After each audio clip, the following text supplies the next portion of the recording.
Let's look at a couple more pieces of Aztec sculpture, which will help us to identify and isolate the qualities of style that would be inherently Aztec in the art that they produce.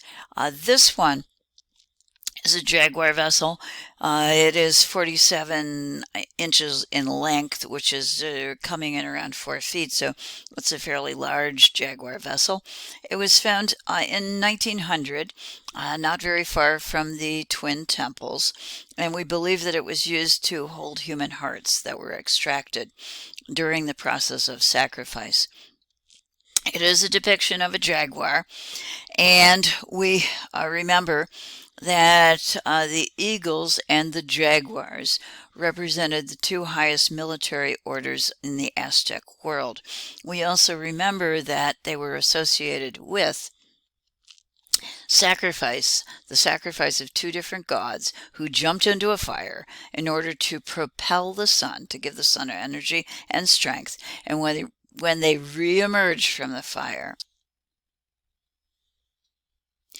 they are going to appear newly formed as jaguars and as eagles. These two creatures represent incredible strength, incredible power, and in particular, we're looking at a jaguar now.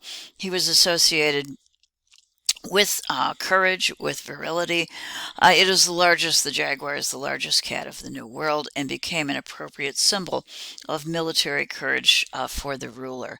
The ruler's throne also would have had a jaguar skin on it, and you'll often see Mesoamerican depictions of rulers wearing the skin of jaguars. There is a dualism also, and that runs through everything in the New World, but in particular here with eagles and jaguars. The eagle is a creature of the sky and of light and is a fierce symbol associated with the sun. Well, the jaguar is a terrestrial animal, an animal of the earth, who is associated with the darkness of the rainforest. So these creatures balance each other out, but at the same time, both convey incredible power, strength, and are associated with the elite military in the Aztec world. Okay, our jaguar here, as we look at him, is staring with bulging eyes, intense, almost as if he's about to pounce, a feline ready to attack, with ears poised up in the air. There is really a sense, and that's one reason I like this piece so much, a sense of straining to get out of the stone. So there's a great power in Aztec carvings that suggests there's an inner life about to somehow be freed. It is also important, I think, for conveying an Aztec style because it clearly shows the rounded, swelling, geometrically regular surfaces. Detail is reduced, and when it is included, like in the sides of the kitty cat's face, to give us a sense of the hair of our feline, it is repeated in a rhythmic but simplified manner with a kind of energy associated with it. This piece is also pretty cool because, as you can see in the middle bottom slide, where I've written eagle feathers. This work of art actually has on the inside carved the feathers of an eagle, so that the eagle, the bird associated with the sun and with flight, could actually carry the gift of the hearts and the blood up to the sun, combining these two animals together as a kind of dualistic whole. Similar qualities of style are easy to see in Aztec serpents, and there are a number of these that have survived, including the one that's located on the left in the Metropolitan Museum of Art. These, like all Aztec art, no matter how big it is, it tends to be monumental. It also tends to be forceful and powerful. These particularly seem to have a taunt energy, almost as if the snake is attempting to lunge out of its position and strike at us. Smooth outlines, rounded surfaces, austere, with a geometric regularity that is a part of the creation and part of the nature of official Aztec carvings in particular. Just a reminder that snakes were very important To the Aztecs, also throughout the Mesoamerican world, but especially to the Aztecs, they're associated with the cycles of rebirth, renewal, and fertility because of shedding their skin, but uniquely shedding it after a period of hibernation. So, conveying notions that filtered through Aztec cosmology dealing with rebirth and new beginnings, rather, based upon sacrifices that are offered. I have another. Hey, and this particular one I would like us to see. It's located in Dumbarton Oaks in Washington, D.C. This is a fabulous museum, a little bit out of the way, but if you ever get a chance, do go there. It is an incredible museum building with plants that act as a backdrop in almost a rainforest kind of suggested way to the Mesoamerican material that's located there. But in this case, they have a mirror and it's possible to photograph the bottom. In fact, in the lower right, that's me. That's my hands and my camera doing a photo from the mirror. So you can actually see the carved image that is located below. This quite possibly references the snake's link to the underworld. It also has a date, an Aztec date that is carved into it that equates to the year 1507, which is when a fire ceremony took place, marking the end of one of the Aztecs' cycles, the 52-year cycles that made up the rather complex Aztec calendar. So there's the distinct possibility that this serpent is actually a fire serpent. The fire serpents help to carry the sun through the sky, bringing us light, and they were strongly associated with the calendar and with time. And this little guy actually has a year symbol on his tail. So he may be one of the, I'm going to say, elite serpents from the Aztec world. This is a remarkable object that you can actually see in the Metropolitan Museum of Art. It is small, under 3 inches in height, and I think in length as well, but nevertheless is typical of Aztec creations because of its monumentality. It is quite possible that this is another depiction of a fire serpent. The fire serpent is a living weapon of the sun god, and it is a creature that is associated with helping to carry the sun across the sky. When Huitzilopochtli emerges fully formed from his mother's womb, when the moon and stars are attempting to kill her, he's going to emerge with a fire serpent as his weapon, and that is going to help him to destroy his sister and all of his star brothers and sisters. This is probably the best surviving work that we have that references Aztec gold work. We just don't have much, and the reason for that was the Spanish found it impractical to keep material like this when it could be melted down into ingots, and by doing that it's much easier to transport. So there's only really a handful of high-quality Aztec work that survives. We do have historical records about it, including one that is of a serpent labret, perhaps this, we don't know, that Cortez does send to King Charles V. The labret is an object that is inserted through a piercing that is located below the lip. It was worn visibly only during rituals and battle, but it was worn visibly to suggest political power for the wearer, and it was restricted to the elite.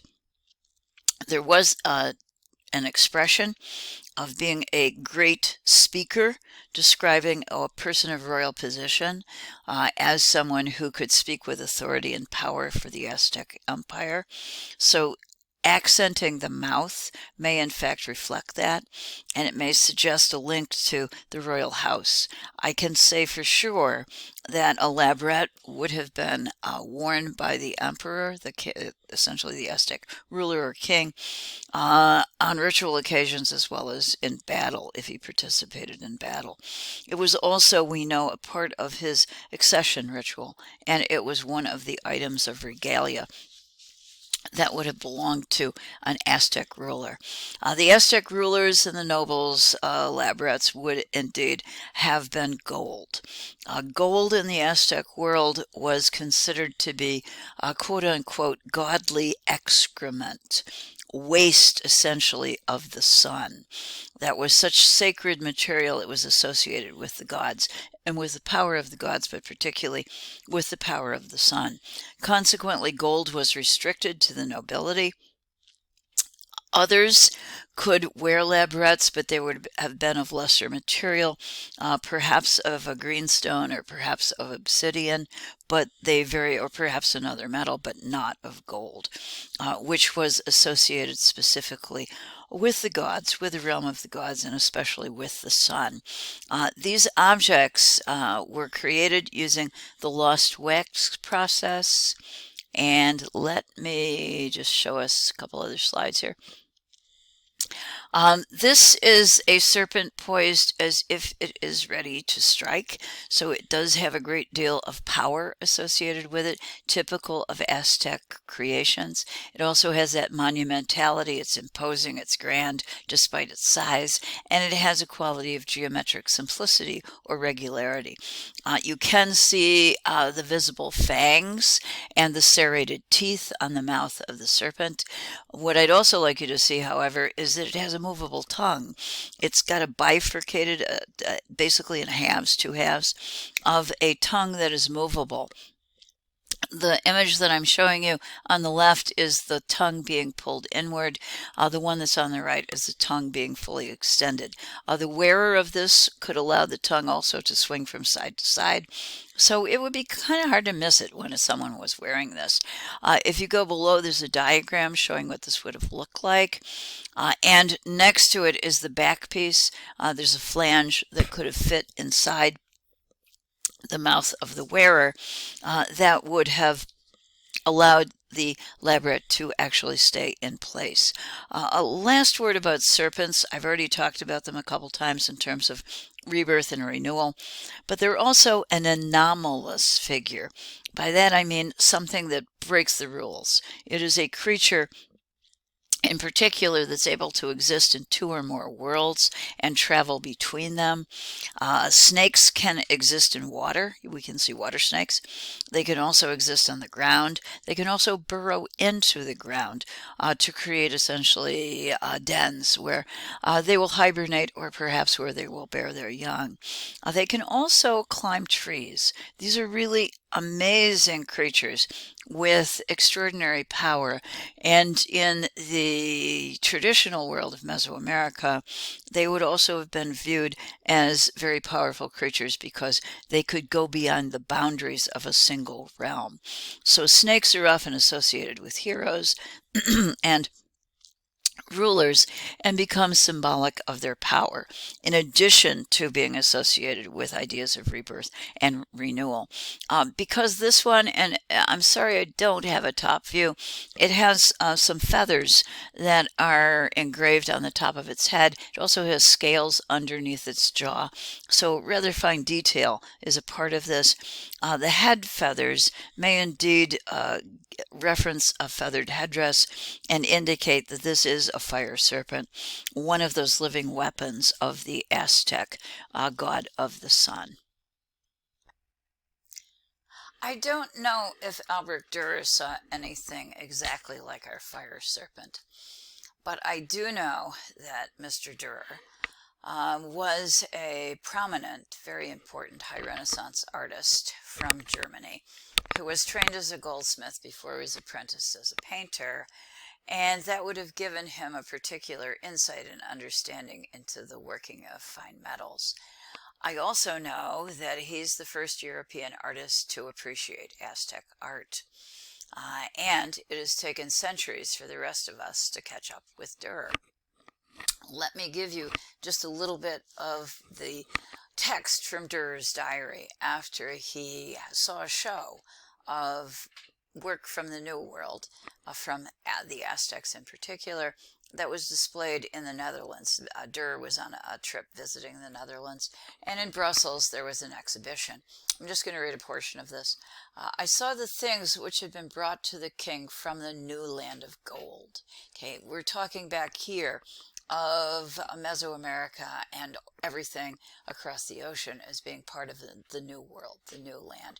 But it's also interesting that it's being described as the source of gold, which for Europe and particularly for Spain, of course it was. He then goes on to describe some of the objects he sees, and I would just like to focus on this section. All the days of my life I have seen nothing that rejoiced my heart so much as these things, for I saw amongst them wonderful works of art, and I marveled at the subtle ingenia of men in foreign lands. Indeed, I cannot express all that I thought there. Durer is calling these works of art and appreciating the creative skills of the people who made them. As I said, it's going to take centuries for us to catch up with Durer. It's only going to be in the second half of the 20th century that we start to begin treating the works from non-Western cultures as art and not as curiosities. We begin to understand their aesthetic foundations as expressions of the culture that produced them. Even in the first half of the 20th century, when Picasso is looking at non-Western art, mostly Africa, but at other places as well, he really didn't care about the cultural context. He was just looking at art objects, essentially, as source material. Within the last decades, we've begun to start to see a link between objects and the beliefs of the non-Western cultures that produced them, and perhaps with that, we're catching up with Mr. Durer.